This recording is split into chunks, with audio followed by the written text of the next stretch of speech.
చేస్తారు. దీనికి ఏం చేయాలంటే యజ్ఞ ఉపవీతమని కదా పేరు. యజ్ఞము అంటే యజ్ఞో వై విష్ణు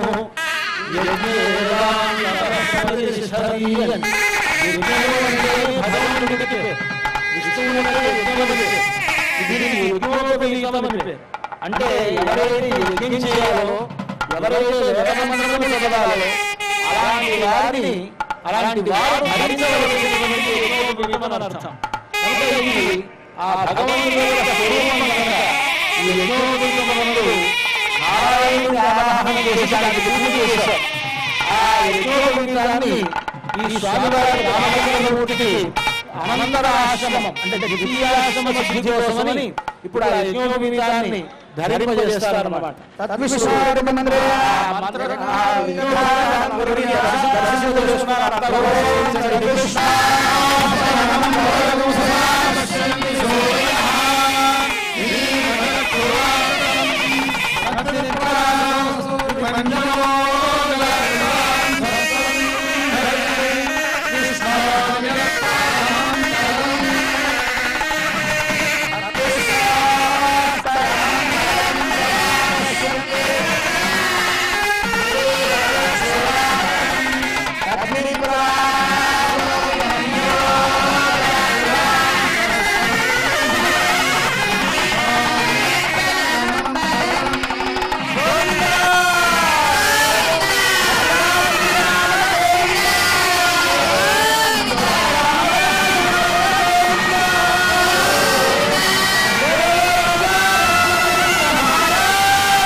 స్వామివారికి ఉన్నది.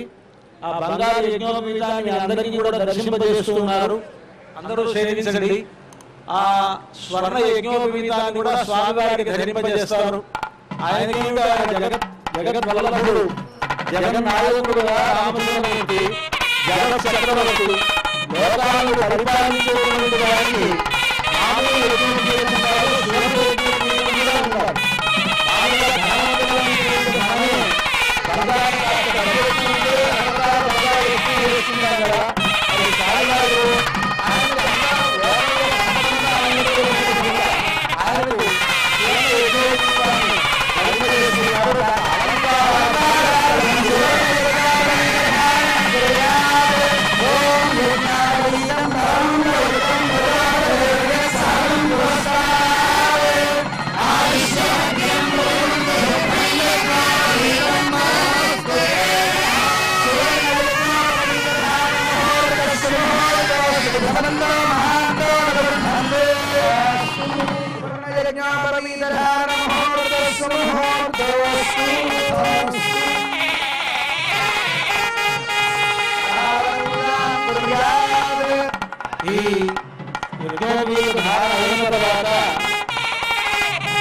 వరపూజ అనేటువంటిది చేస్తారు. మనకు కూడా వరపూజ చేస్తారు కదా. వరపూజ చేసినప్పుడు పానకం ఇవ్వడం ఇవన్నీ కూడా జరుగుతాయి. అలాగే ఇక్కడ కూడా వరపూజ. సాక్షాత్తు వరుడు అంటే రామచంద్ర ప్రభువు శ్రీమన్నారాయణుడే రామచంద్రుడుగా అవతరించాడు. మామూలుగా వరుడు అంటే చాలు ఆయన మహావిష్ణు స్వరూపంగా భావించమన్నారు. ఏదైనా ఒక దానం తీసుకోవాలి అని అంటే దానం పుచ్చుకునేటువంటి యోగ్యత విష్ణువుకే ఉన్నది అని మనం ఏ దానం చేసినా సంకల్పం చెప్పేటప్పుడు మహావిష్ణు స్వరూపాయ బ్రాహ్మణాయ అంటూనే ఇవ్వమంటారు. వరుడు ఇక్కడ వరుడు పుచ్చుకునేటువంటిది కన్యాదానం. ఈ కన్యాదానం చేసేటప్పుడు ఈ వరుడు కూడా మహావిష్ణు స్వరూపమే. అందుకనే తనకంటే చిన్నవాడైనటువంటి అల్లుడికి మామగారు నేరుగా కాళ్ళు కడుగుతారు. కాళ్ళు కడిగి కన్యాదానం చేస్తారు.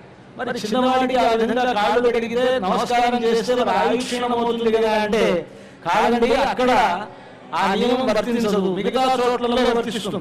ఎక్కడైనా చిన్నవాడికి పెద్దవాడు నమస్కారం చేస్తే మిగతా చోట్లలో ఆయుక్షీణం అవుతుందేమో కానీ ఇక్కడ నేరుగా అల్లుడు ఎవరు అంటే ఆయన మామూలు అల్లుడు కాదు, పుల్లయ్య సుబ్బారావు కాదు, ఆయన సాక్షాత్తు మహావిష్ణు స్వరూపాయ అన్నారు. అలాగే మహావిష్ణు స్వరూపుడైనటువంటి ఆ రామచంద్రమూర్తి ఇక్కడ మామూలుగా ఇక్కడ మహావిష్ణు స్వరూపుడు అయితే ఇక్కడ సాక్షాత్తు రామచంద్రమూర్తే కదా ఆ మహావిష్ణు అవతారంగా కనుక మహావిష్ణు స్వరూపుడైనటువంటి రామచంద్రమూర్తికి పాద ప్రక్షాళన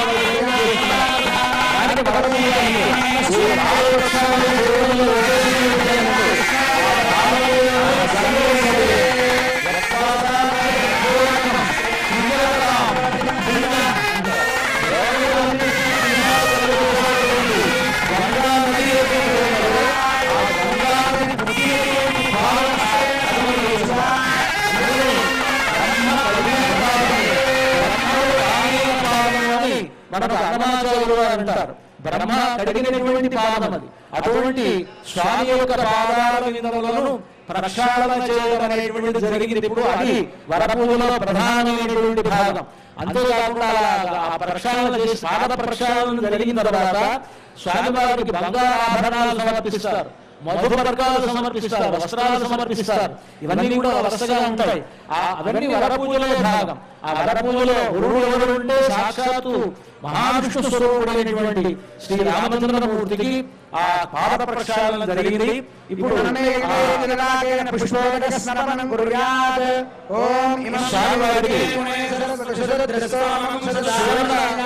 సువర్ణ ఆభరణాలు సమర్పిస్తారు.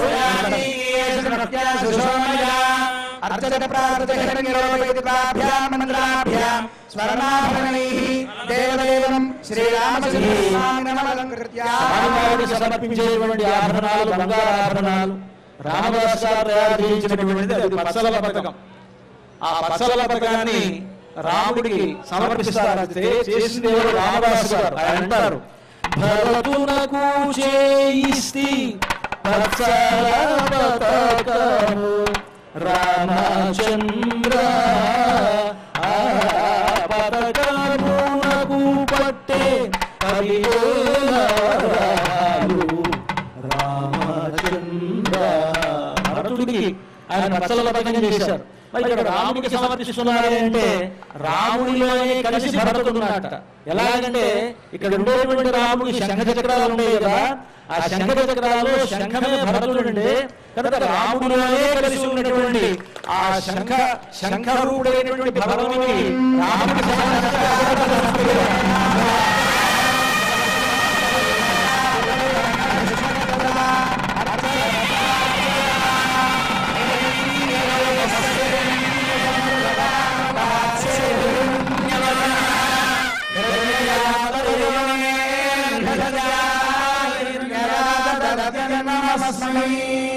తర్వాత సీతమ్మ వారికి చింతాల పర్వతాన్ని సమర్పిస్తున్నారు. అర్చక స్వామికి దర్శింపజేస్తున్నారు. సేవించండి. రామదాసు గారు చేసినటువంటి చింతాల పర్వతం దీనిని కూడా 10,000 వరహాలైంది ఆ రోజుల్లో. సీతమ్మకు చేయిస్తి చింతారు పథకము రామచంద్ర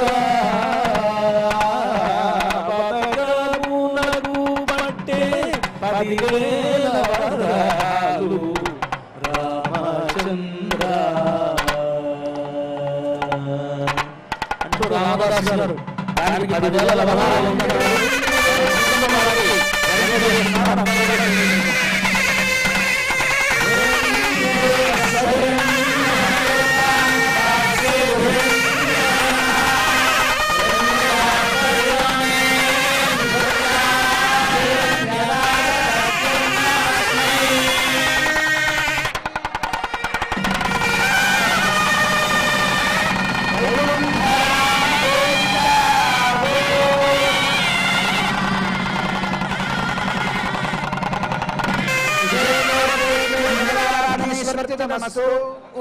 శ్రీరాములతో పాటు ఎల్లప్పుడూ రాముడితో ఉండవలసిన వాడు లక్ష్మణ స్వామి. సీతమ్మ వారిని విడిచి అయినా రాముడు ఉన్నాడేమో కానీ లక్ష్మణ స్వామిని విడిచి ఒక క్షణం కూడా లేడు ఆయన. కనుక అలాంటి లక్ష్మణ స్వామి కూడా ఇక్కడ ఏం చేస్తున్నాడు కనుక ఆయన కూడా ఒక ఆభరణాన్ని సమర్పిస్తారు. రామదాసు గారిని చెరలో ఉంచినప్పుడు రామ లక్ష్మణులు ఇద్దరు ఆ గోల్కొండ నవాబైనటువంటి కానిషా దగ్గరికి వెళ్ళి 6 లక్షల బంగారు నాణాలు ఇచ్చారట. ఆ నాణాలలో ఒకవైపు పట్టాభిషేకం గుర్తు, ఇంకోవైపు హనుమంతుల వారి ప్రతిమ ఉంటుంది. అలా ఉండేటువంటి రామమాల అంటారు. దాని ఒక గొలుసులో పొదిగి ఉన్నటువంటిది. దాన్ని మీకు అర్చక స్వాములు దర్శింపజేస్తున్నారు. రామమాల అది. దాన్ని లక్ష్మణ స్వామికి ఈ కళ్యాణ సమయంలో అలంకరిస్తారు. చక్కగా సేవించండి. రామలక్ష్మణులు నేరుగా రామదాసుని విడిపించడానికి ఇచ్చినటువంటి ఒక నాణ్యత ఇది. మనకు లక్ష్మణ స్వామి మెడలో అలంకరింపబడుతూ ఉన్నది. అంతా సేవించండి. జయ రామానుజ స్వామి.